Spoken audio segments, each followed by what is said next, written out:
சின்ன மருமகள் சீரியலில் தாய்க்கு தன்னோட குழந்தை அம்மானு கூப்பிடாது எவ்வளோ கஷ்டமாக இருக்குங்கிற ஃபீலிங்ஸோட தமிழ் தன்னோட வீட்டில் உட்காந்து அழுதுகிட்டு உட்காந்துருக்குறாங்க. அங்கே இருக்கிற எல்லாருமே எப்படியாவது தமிழை சமாதானப்படுத்தணும்னு என்ன பண்ணலாம் அப்படிங்கிற மாதிரி யோசிச்சு அப்போ செல்லப்பாண்டி சரி நம்ம அழகருக்கு இன்னைக்கு பிறந்த நாள் கொண்டாடலையில நம்ம வீட்டில் காலையில் மீனாட்சிக்கு தானே பிறந்த நாள் கொண்டாடணும், இப்போ அழகருக்கு பிறந்த நாள் கொண்டாடுவோம், அப்படியாவது தமிழ் கொஞ்சம் மனசு விட்டு கொஞ்சம் நிம்மதியாக இருப்பாளான்னு பார்ப்போம் அப்படின்னு சொல்லி செல்லப்பாண்டி கிளம்பி போய் அழகருக்கு பிறந்த நாள் கேக்கு வாங்கிட்டு வந்துடுறாரு. வாங்கிட்டு வந்துட்டு தனத்துக்கிட்ட சொல்லி, தனம் எல்லாமே கொஞ்சம் டெக்கரேட் பண்ணு தனம், நம்ம அழகருக்கு கேக் வெட்டிடலாம் அப்படிங்கிறாங்க. சரிங்கப்பா அப்படின்னு சொல்லிட்டு அழகரை ரெடி பண்ணி தமிழ் அக்கா வாக்கா நம்ம இன்னைக்கு அழகரோட பர்த்டே, அதனால அழகருக்கு கேக் வெட்டலாம் அப்படிங்கிறாங்க. அதுக்கு தமிழ் இருந்துக்கிட்டு போதனும் நான் வரல, இந்தா இவனை தூக்கிட்டு போய் நீயே அவன் பர்த்டேவுக்கு கொண்டாடுங்க எல்லாரும் கூப்பிட்டு வச்சு, எனக்கு மனசே சரியில்லைடி நான் வரல அப்படிங்கிறாங்க. என்னக்கா அது நீ எப்படி சொன்ன என்ன பண்ணுறது, நீ தானே அழகருக்கு அம்மா, இப்படி ஒதுங்கி ஒதுங்கி போனேன்னா அப்புறம் அழகர் எப்படி ஒன்று அம்மானு கூப்பிடுவான் அப்படின்னு சொல்லி தனம் கேட்குறாங்க. அதுக்கு தமிழ்ச்செல்வி இருந்துக்கிட்டு போதனும் எனக்கு ஒரு மாதிரி சங்கட்டமாக இருக்குது, இவன் என்ன பண்ணினாலும் ஐஸ்வர்யாவை அம்மா அம்மான்னு கூப்பிட்டுக்கிட்டு ஐஸ்வர்யாவை விட்டு எங்கிட்ட வரமாட்டேன்னு சொன்னான் பாரு, எனக்கு அதுதான் இன்னும் அப்படியே பசுமரத்தாணி போல் நெஞ்சில் பதிஞ்சிருச்சு, என் மனசை விட்டு இன்னும் போகவே மாட்டேங்குது தானோ அப்படிங்கிறாங்க.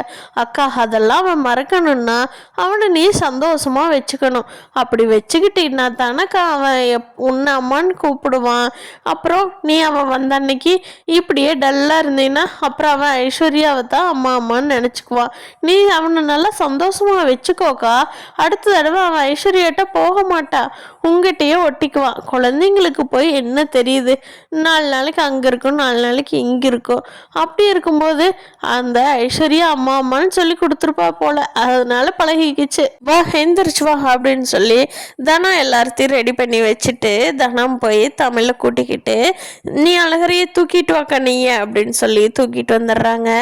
அப்போது அங்கே கேக் கட் பண்ணலாம் தங்கம், இந்த தங்கம் கத்தி அடிச்சு பிடிச்சி கட் பண்ணுங்க அப்படின்னு சொல்லி தமிழ் அழகரை கொஞ்சறாங்க. அப்போ அழகர் ரொம்ப அழக ஆரம்பிச்சிடுறான். அப்போ தமிழ் ஃபோன் எடுத்துக்கிட்டு இங்கே பார் இதில் இருக்கிறவங்க யாருன்னு பாரு அப்படின்னு சொல்லி ஐஸ்வர்யாவை காட்டவும் அவன் அப்படியே சிரிச்சுக்கிட்டு அம்மா அம்மா அப்படின்னு சத்தம் போடுறான் குழந்தை.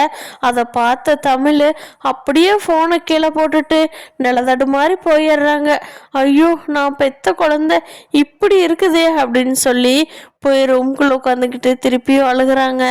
அப்போ பாட்டி போய் வேண்டாம் தமிழ் நீ அழுகாத, அதெல்லாம் குழந்தைங்க இன்னைக்கு கூப்பிட்டா நாளைக்கு சரியாயிருவாங்க, நீ அழுகாத தமிழ் அமைதியாரு அப்படின்னு சொன்னாலும் தமிழ் இல்லை பாட்டி என்னால் முடியல அப்படின்னு சொல்லிடுறாங்க.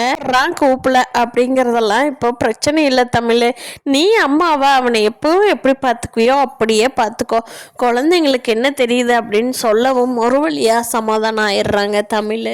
இங்கே பார்த்தா மீனாட்சி எடுத்துகிட்டு போன சேதுவோட குடும்பம் அங்கே பயங்கரமாக கேக் கட் பண்ணுறாங்க.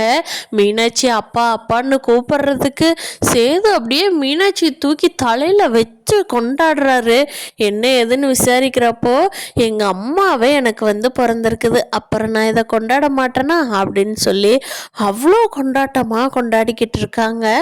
ஐஸ்வர்யா மீனாட்சியை தூங்க வச்சுட்டு கீழே வர்றாங்க. அதை பார்த்த சித்ராவும் ஈஸ்வரியும் என்ன ஐஸ்வர்யா நீ எல்லாம் இப்போ ரொம்ப பிஸி ஆகிட்ட, எங்கள் கூட ஒரு 5 நிமிஷம் பேசுகிற கூட வர்றதில்ல அப்படிங்கிறாங்க. அதுக்கு ஐஸ்வர்யா இருந்துக்கிட்டு நீங்களே பார்க்குறீங்கள நான் ஒன்றா அழகர் இல்லாட்டி மீனாட்சியை வச்சுக்கிட்டே இருக்கிறேன், அப்புறம் எப்படி வர்றது, நீங்கள் தானே என் ரூமுக்கு வந்திருக்கணும் அப்படிங்கிறாங்க. அது இல்லை ஐஸ்வர்யா ஒன்று பார்க்கவே முடியலேன்னு சொன்னேன், வேற ஒன்றும் இல்லை அப்படிங்கிறாங்க. ஆமாம் ஆமாம் இந்தோ மீனாட்சி அழுகிற மாதிரி சத்தம் கேட்குதே அப்படிங்கிறாங்க.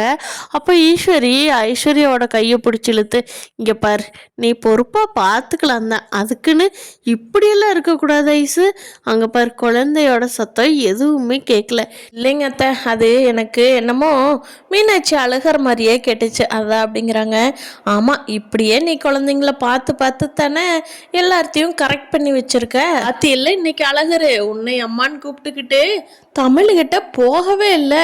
நான் கூட குழந்தைய எதுக்குடா வாங்குன்னு பார்க்குறேன்னு பார்த்தா இதுக்குத்தானே எங்கள் அண்ணன் பிள்ளை சும்மாவா அப்படின்னு ஐஸ்வர்யாவை பார்த்து கேட்கவும், அத்தை நான் குழந்தைங்க மேலே பாசம் வச்சு தான் பார்த்துக்கிறேன், இருங்க அத்தை வர்றேன் அப்படின்னு சொல்லிட்டு ஐஸ்வர்யா அதுக்கு மேலே எதுவும் பேசாமல் போயிடுறாங்க. அப்போ ரூமுக்கு போனதும் சேது ஃபோன் பண்ணி ஐஸ்வர்யா கிளம்பி ரெடியாரு, நம்ம வெளியில் போகணும் அப்படிங்கிறாங்க. என்ன மாமா சொல்கிறீங்க அப்படிங்கிறாங்க. ஆமாம் ஐஸ்வர்யா கிளம்பிடு, நான் வந்துடுறேன், மீனாட்சியும் ரெடி பண்ணி வை, நான் வந்துடுறேன் அப்படிங்கிறாங்க. சரிங்க மாமா அப்படின்னு சொல்லிட்டு ஐஸ்வர்யா சூப்பராக ரெடியாகி மீனாட்சியும் அழகாக ரெடி பண்ணி 2 பேரும் வெயிட் பண்ணிகிட்ருக்காங்க. அப்போ அங்கே வந்த மலர் இருந்துக்கிட்டு, ஐஸ்வர்யா எங்கே இந்த டைம் ரெடியாகி உட்காந்துருக்குறீங்க அப்படிங்கிறாங்க. அது வந்துக்கா மாமா வரேன்னாங்க, எங்களை வெளியில் கூட்டிகிட்டு போகிறேன்னு சொன்னாங்களா, அதனால தான் ரெடியாகி இருக்கிறோம் அப்படிங்கிறாங்க. ஓ இன்னைக்கு உங்களோட வெட்டிங் டே இல்லை, அதனால் ஏதாவது சர்ப்ரைஸ் கொடுக்க செய்து வச்சுருக்காரா என்னமோ அப்படின்னு சொல்லி மலர் கேட்கவும், இங்கே அப்படியே ஐஸ்வர்யாவுக்கு பயங்கர சந்தோஷமாயிருது. நம்ம வெட்டிங் டேவுக்கு மாமா இப்படிலாம் ஞாபகம் போன வருஷம் இதே டைம் நம்மளா ஞாபகப்படுத்தி நம்மளா ஏதாவது வேணும்னு சொல்லி கம்பல் பண்ணி நம்ம தான் மாமாவை கூட்டிகிட்டு போனோம். ஆனால் இந்த வருஷம் நானே மறந்துட்டேன். ஆனால் அவர் கரெக்டாக ஞாபகம் வச்சிருந்து வெளியில் சாப்பிட போகலான்னு நினைக்கிறாரு பாரு. நம்மளை இப்போ தான் மாமாவுக்கு பிடிக்க ஆரம்பிச்சிருக்கு அப்படின்னு நினச்சிக்கிட்டு சேதுவும் வந்துடுறாங்க, ஐஸ்வர்யாவும் கிளம்பிடுறாங்க. கிளம்பி போய் ஒரு ஹோட்டலில் தனியாக ஒரு டேபிள் புக் பண்ணியிருக்காங்க. அங்கே என்னென்ன வேணுமோ சாப்பிட ஐஸ்வர்யா, இன்னும் நீ எங்கே போகணும்னு சொல்கிறையோ சொல்லு, கூட்டிகிட்டு போகிற அப்படிங்கிறாங்க. அப்போது சேதுக்கு ஐஸ்வர்யா ஊட்டி விடுறது என்ன, குழந்தைய பார்த்துக்கிறது என்ன, சேதுவும் ஐஸ்வர்யாவும் ஒன்றா செல்ஃபி எடுத்துக்கிறது என்ன அப்படின்னு சொல்லி 2 பேரும் பயங்கர என்ஜாய்மெண்ட்டோடு இருக்கிறாங்க. 2 பேருமே மாற்றி மாற்றி ஊட்டிக்கிட்டு, ஆனால் மீனாட்சியை எந்த வகையிலையும் கையை விட்டு இறக்கி விடவே இல்லை ஐஸ்வர்யா. மீனாட்சியை அவ்வளோ தங்கமாக பார்த்துக்கிறாங்க. இங்கே தமிழோட வீட்டில் மட்டும்தான் தமிழுக்கு தான் ரொம்ப கவலையாக இருக்குது, அழகர் அம்மாவை நம்மளையா கூப்பிடலையே அப்படின்னு சொல்லி ஐஸ்வர்யாவை கூப்பிட்றானே அப்படின்னு சொல்லி. ஆனால் இங்கே சேதுவோட வீட்டில் இருக்கிற மீனாட்சி பயங்கர சந்தோஷமாக பார்த்துக்கிறாங்க. வெளியில் கூட்டிகிட்டு போகிறது என்ன, வேடிக்கை பார்க்குறது என்ன, எல்லாமே. தனம் சொல்கிறாங்க, அக்கா நீ இவ்வளோ டிப்ரெஷன் ஆகிற, நீயும் சேது மாமா மாதிரி ஒரு வாழ்க்கையை தேடிக்கோக்கா, உன்னோட வாழ்க்கையும் சந்தோஷமாக இருக்கும், இவ்வளோ டிப்ரெஷன் ஆக வேண்டியதில்லை அப்படின்னு நான் நினைக்கிறேன். நான் சின்ன பிள்ளை தான், நான் சொல்கிறேன்னு தப்பாக எடுத்துக்காத அப்படின்னு சொல்லி தனம் தமிழுக்கு அட்வைஸ் பண்ணுறாங்க. தமிழ் ஒரே யோசனையிலேயே இருக்கிறாங்க. தமிழுக்கு அடுத்தடுத்து கவலைகளாக இருக்குது. அப்போ தனம் தான் சொல்கிறாங்க, உன்னோட படிப்பு தாங்க்கா முக்கியம், அதை முடிக்க போகிற, அடுத்து உன்னோட கெரியர், கல்யாணத்தை 2ஐயும் பாரு, அப்போ தான் நீ ஸ்ட்ரெஸ் ஃப்ரீயாக நல்லா இருப்ப அப்படின்னு சொல்லி சொல்கிறாங்க. தான் சொல்கிற மாதிரி தமிழ் வேறு வாழ்க்கையை தேடிக்குவாங்களா, சேதுவும் ஐஸ்வர்யாவும் ரொம்ப சந்தோஷமாக வாழ்கிற வாழ்க்கை அப்படியே கண்டினியூ ஆகுமா, குழந்தைங்க எங்கே இருக்குது அப்படிங்கிறத இனி வரப்போகிற எபிசோடில் பார்க்கலாம்.